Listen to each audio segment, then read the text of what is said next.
देखिए seventh question 5x + 2y, ये आपकी एक्सरसाइज 4.6 चल रही है, 12th maths NCERT।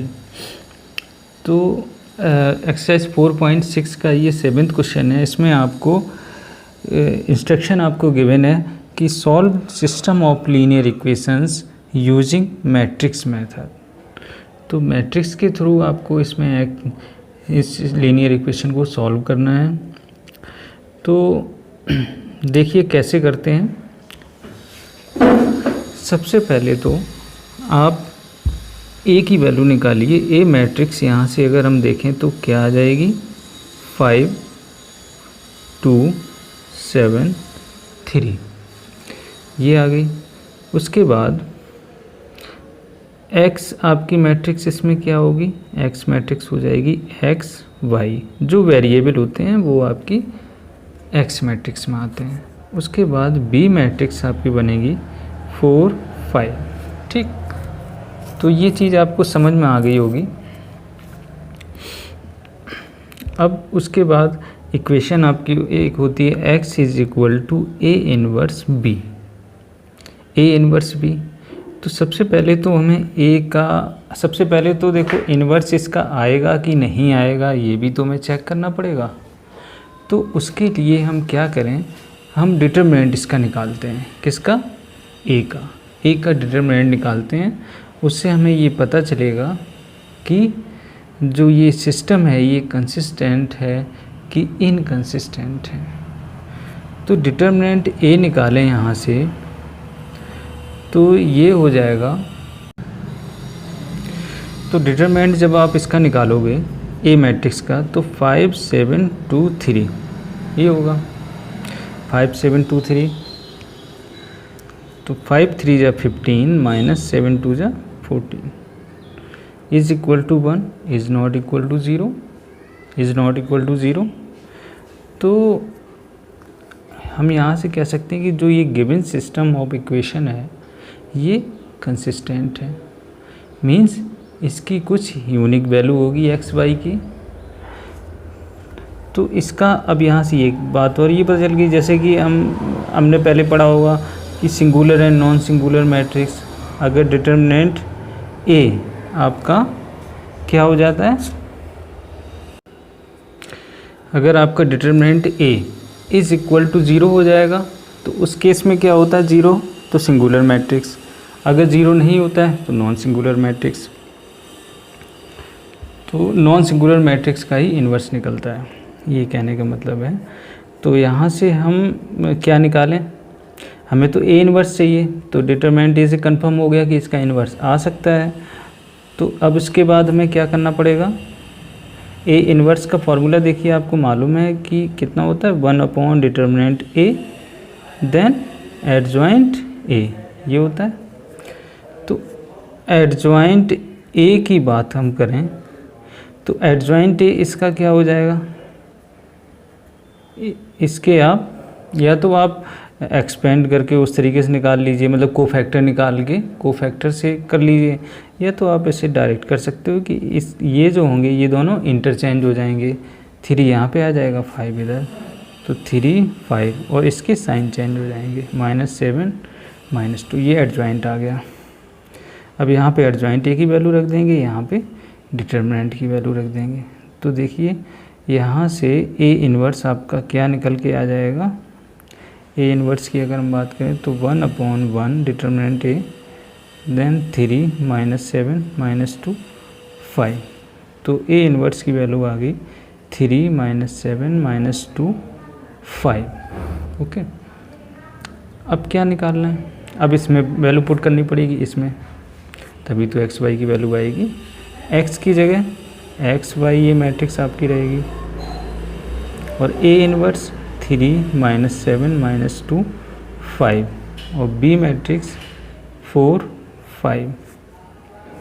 First row का फर्स्ट कॉलम में मल्टीप्लाई, तो देखिए क्या आ जाएगा, 3 4 जा 12, ये माइनस का 10 -28 देन +25, 12 माइनस 10 2 माइनस 28 प्लस 25 कितना हो गया -3 x/y इधर पे चल रहा है। तो यहाँ से कंपेयर जब आप करोगे तो x की वैल्यू कितनी आ जाएगी 2 और y की वैल्यू -3। तो इस तरह से हमने x और y की वैल्यू निकाल दी।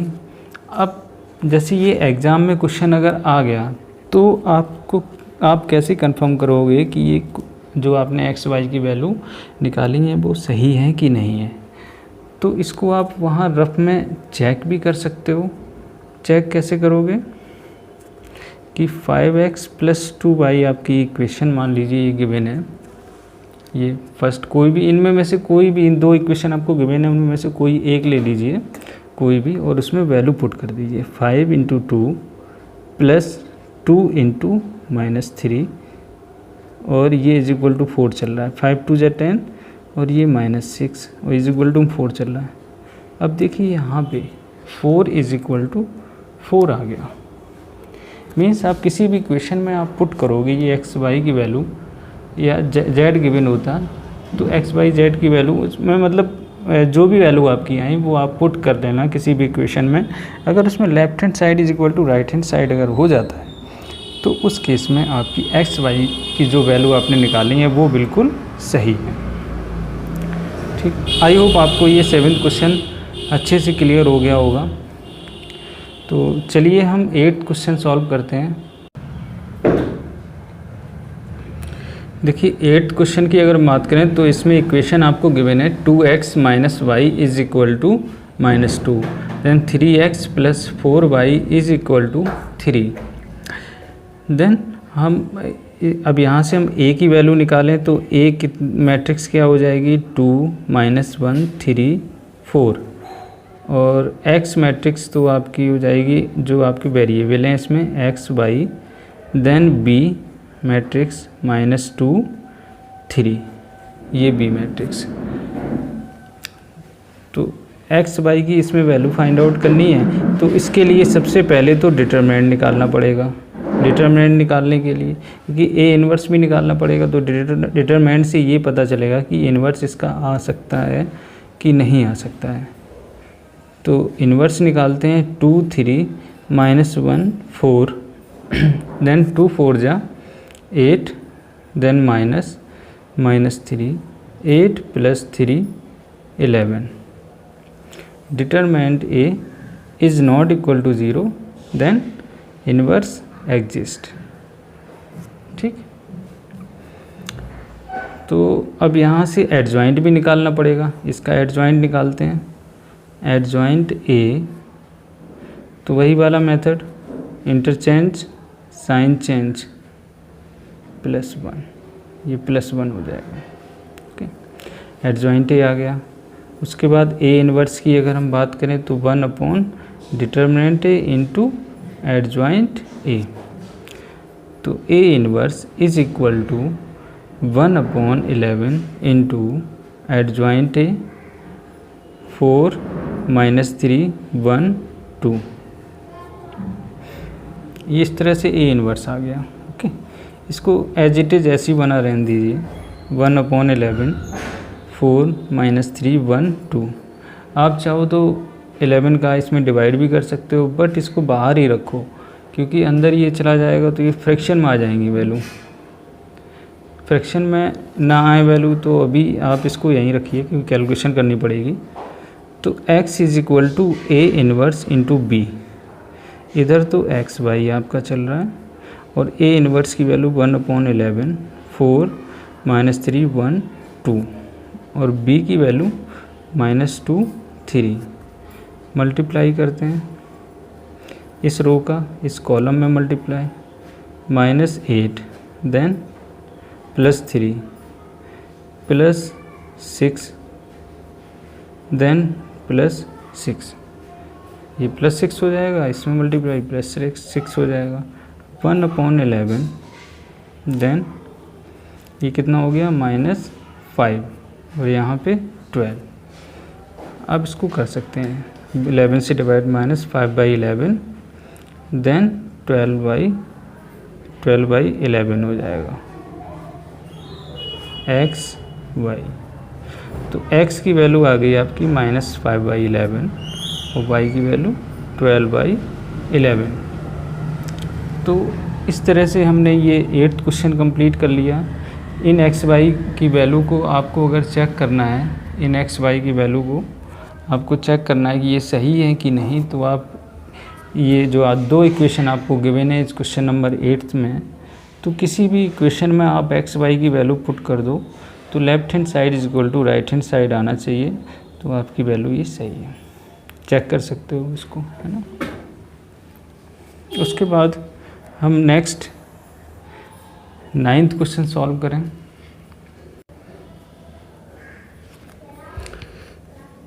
देखिए 9th क्वेश्चन में आपको इक्वेशन गिवन है 4x - 3y is equal to 3, then 3x - 5y is equal to 7। ये आपको इक्वेशन गिवन है। तो इनको भी उसी तरह से करते हैं जैसे हमने अभी 7th और 8th क्वेश्चन को सॉल्व किया है। तो ए मैट्रिक्स की वैल्यू यहाँ से निकालें तो 4 - 3 3 - 5। एक्स मैट्रिक्स आपकी हो जाएगी एक्स वाई और बी मैट्रिक्स 3 7।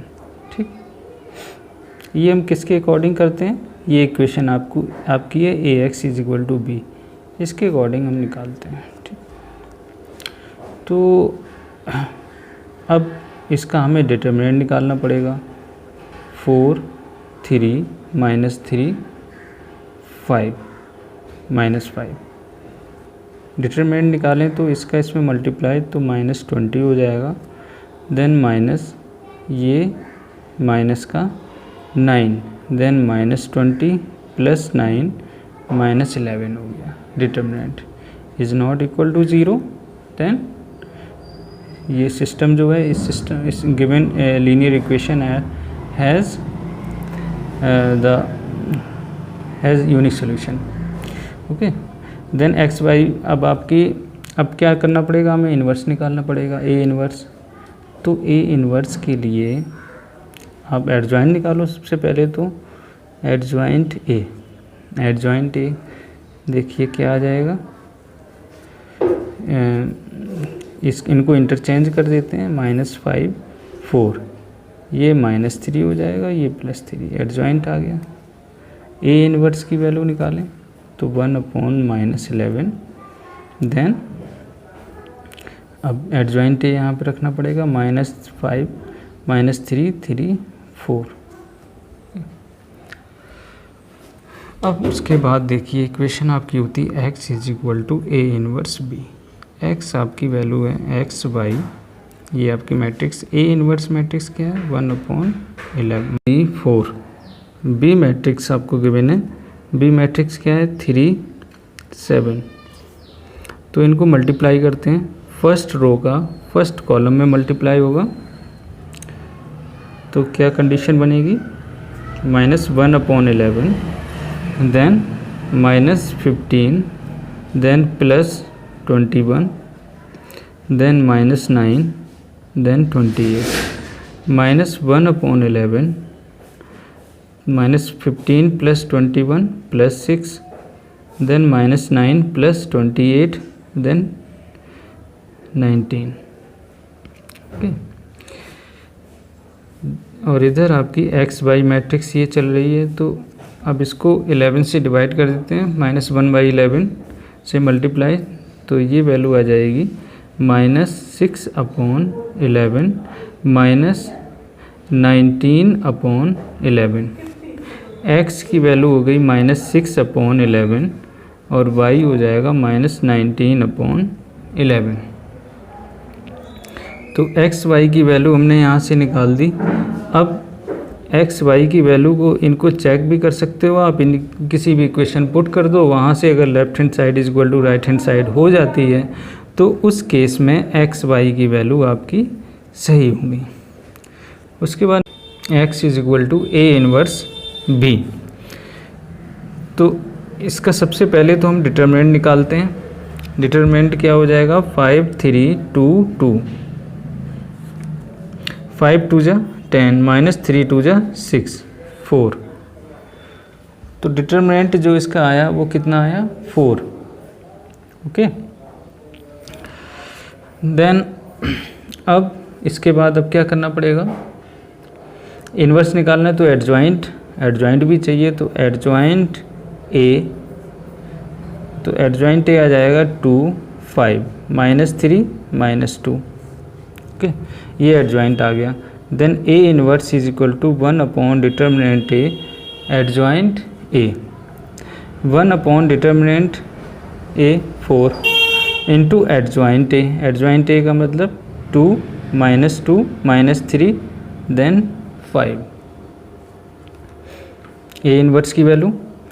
अब उसके बाद अभी हम इसका मल्टीप्लाई नहीं कर रहे हैं, तो हम क्या करें, ए इनवर्स की वैल्यू आ गई, अब हम इसमें इक्वेशन में पुट कर देते हैं यहाँ पे। तो x की जगह एक्स बाई मैट्रिक्स है, A inverse 1 upon 4 then 2 minus 3 minus 2 5 then B matrix है 3 5। ओके, इनका हम मल्टीप्लाई करते हैं, तो 1 upon 4 as it is, then 2 3 जा 6 माइनस 10 माइनस 9 5 5 जा 25 1 अपॉन 4 माइनस 4 देन 16 हो जाएगा। 25 माइनस 9 4 से डिवाइड किया तो ये -1 आ जाएगा, देन 4। तो x की वैल्यू कितनी आ गई -1 एंड y कितना हो गया 4। तो इस तरह से हमने x y की वैल्यू फाइंड आउट कर ली। ओके,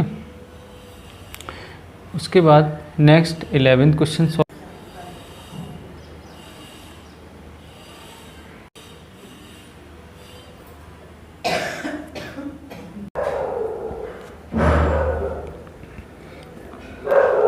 देखिए 11th क्वेश्चन, इसमें आपको इक्वेशन ये आपको गिवन है 2x plus Y plus Z is equal to 1, x minus 2y minus Z is equal to 3/2। तो यहाँ पे क्या था, ये फ्रैक्शन में वैल्यू थी, तो 2 का हमने इधर मल्टीप्लाई कर दिया, तो 2 का इधर मल्टीप्लाई हुआ तो 2x minus 4y minus 2z is equal to 3, then 3y minus 5z is equal to 9, ये आ गया। तो ये आपकी इक्वेशन 3 हो गई, ये फर्स्ट इक्वेशन है, ये सेकेंड, ये थर्ड इक्वेशन है। तो अब यहाँ से हमें क्या करना पड़ेगा, हमें निकालनी है x बाई जेड की वैल्यू। तो x बाई जेड की अगर हमें वैल्यू निकालनी है तो सबसे पहले तो आप a मैट्रिक्स, b मैट्रिक्स और x मैट्रिक्स की वैल्यू आप लिखिए। तो देखिए हम a मैट्रिक्स की यहाँ से वैल्यू निकालते हैं इससे, तो क्या बन जाएगी 2 1 2 1 1। उसके बाद सेकेंड इक्वेशन में 2 minus 4 minus 2 2 minus 4 minus 2। Third equation में देखिए क्या आ जाएगी वैल्यू, x इसमें है नहीं कोफिशिएंट, इसमें x कोफिशिएंट है नहीं तो इसलिए 0, x का टर्म नहीं है तो कोफिशिएंट भी 0 रहा होगा। Then 3 minus 5 x by Z. Okay, B matrix की वैल्यू 1 3 9 1 3 9, ये बी मैट्रिक्स हो गई। तो ए आपको गिवन है। अब देखिए सबसे पहले अब इक्वेशन जो होती है आपकी क्या होती है, x is equal to A inverse B. अब ए का इन्वर्स आ सकता है कि नहीं आ सकता है, सबसे पहले तो आप इसका इस डिटरमिनेंट निकालना जाएगा। इस तरह से ये डिटरमिनेंट प्लस का 2 और ये -4 देन 3 -2 -5 देन -1 2 0 -2 -5 देन +1 2 -4 0 3, ये हो गया। ओके, अब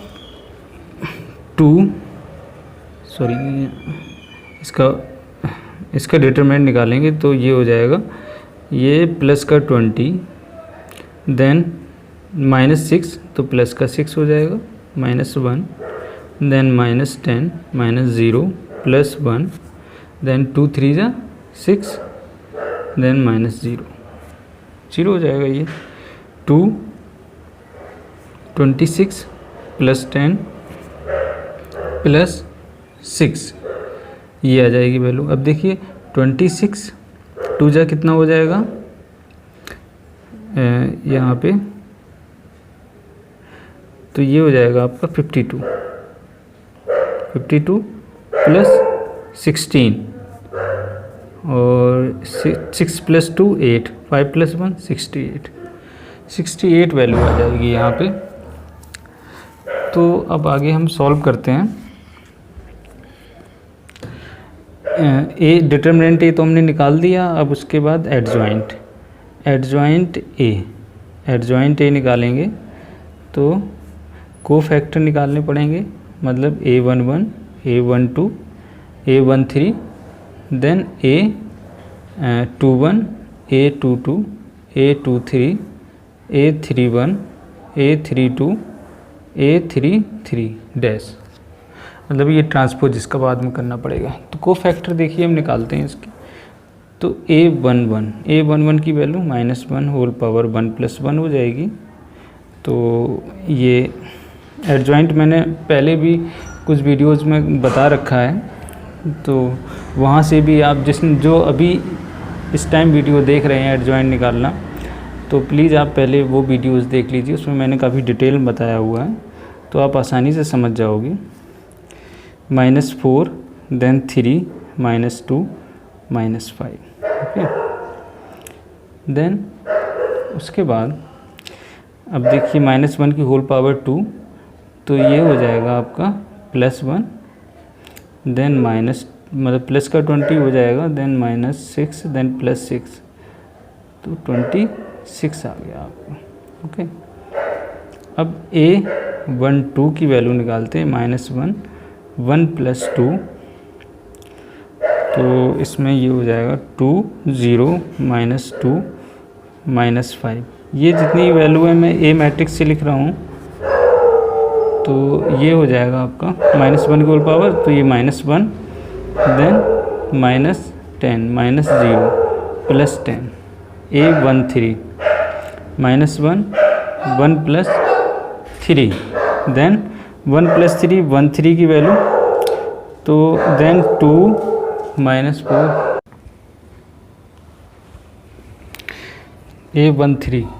A13 की अगर हम वैल्यू देखें तो ये आ जाएगी आपकी 2 0 -4 3, ये 1 हो जाएगा देन 6 -0 6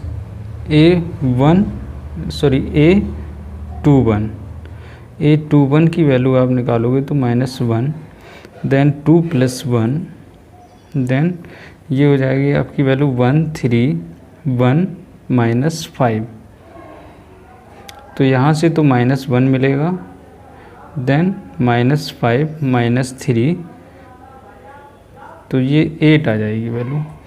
A22 इसकी अगर हम वैल्यू देखें तो A22 की वैल्यू आपकी हो जाएगी -1 2 + 2 देन 2 0 1 -5 इज इक्वल टू, ये आपका 1 हो जाएगा देन -10 -0 -10 हो जाएगी value. A23 -1 whole power 2 + 3 then 2 0 1 3 then -1 हो जाएगा ये, देन 6 -0 -6। A31 की अगर हम बात करें तो -1 whole power 3 + 1 1 -4 1 -2 is equal to 1 × -2 + 4 plus 4 is equal to 2। ये आ गई वैल्यू A31 की। उसके बाद हम बात करें A32 की, तो -1 होल पावर 3 प्लस 2, देन 2 2 1 -2 -1 ये हो जाएगा, देन -4 -2 6। A33 की अगर हम बात करें तो A33 आपका हो जाएगा -1 whole power 3 plus 3 2 2 1 -4 is equal to 1 -8 -2 -10। ये वैल्यू आ गई। तो जितनी भी वैल्यू थी हमने यहाँ पे कोफैक्टर जितने थे वो हमने निकाल दिए। तो देखिए एडजॉइंट ए आपका बन जाएगा, एडजॉइंट ए में वैल्यू पुट कर देते हैं। तो A11 की है 26, A12 की वैल्यू है 10, A13 6, A21 8 -10 6 2 6 -10। देन ट्रांसपोज करेंगे 26 10 6 8 -10 6 2 6 -10। ये एडजॉइंट ए की वैल्यू आ गई। ट्रांसपोज कर दिया हमने यहाँ से। ट्रांसपोज करने के बाद अब देखिए आपकी इक्वेशन जो है x = A इन्वर्स b है। तो सबसे पहले तो A इन्वर्स की वैल्यू निकालते हैं। तो 1 अपॉन डिटर्मिनेंट है, डिटर्मिनेंट कितना आया था 68, और एडजॉइंट A की वैल्यू 26 8 2 10 -10 6, देन 6 6 -10। ये A इन्वर्स आपका A इन्वर्स आ गया। अब उसके बाद x = A इन्वर्स b होता है। तो x की जगह x/z, then A inverse 1 upon 68 26 8 2 10 -10 6 6 6 -10। उसके बाद यहाँ पे B मैट्रिक्स की वैल्यू पुट करेंगे। तो B मैट्रिक्स आपके क्या था, ये 1 3 9। जब देखिए जब इसका मल्टीप्लाई करेंगे, इनका आपस में मल्टीप्लाई करेंगे, तो देखिए क्या आएगा 1 अपॉन 68, देन 26 इंटू 1, मतलब फर्स्ट रो का हम फर्स्ट कॉलम में मल्टीप्लाई कर रहे हैं। 26 1 जा 26, देन 8 3 जा 24, देन प्लस 18 है यहाँ पे। देन यहाँ पे मल्टीप्लाई करेंगे तो ये आ जाएगा 10 -30 प्लस 54। देन इस थर्ड रो का इसमें मल्टीप्लाई करेंगे तो क्या आएगा 6 -18, देन -90। इस तरह से ये वैल्यू आ जाएगी। तो इनको अगर हम सॉल्व करेंगे तो ये आपकी वैल्यू आ जाएगी 1 अपॉन 68, तो ये साथ में चल रहा है 68, और यहाँ पे 34, देन यहाँ पे क्या वैल्यू है 102, माइनस का आएगा, माइनस का 102। जब इसको डिवाइड करेंगे 68 अपॉन 68 हो जाएगा, तो ये 1 आ जाएगा यहाँ पे। और 34 अपॉन 68 अगर डिवाइड कर 6 को करेंगे तो ये वैल्यू आ जाएगी 1/2, क्योंकि 34 2 जा 68 होता है। उसके बाद 102 अपॉन 68 अगर होगा तो 3/2, ये वैल्यू आ गई x/z। तो यहाँ से अगर कंपेयर करते हैं तो x की वैल्यू कितनी आ गई 1, y की वैल्यू 1/2, z कितना आ जाएगा -3/2। तो इस तरह से हमने ये x, y, z की वैल्यू निकाल दी। तो 11th क्वेश्चन आपका कंप्लीट हो गया।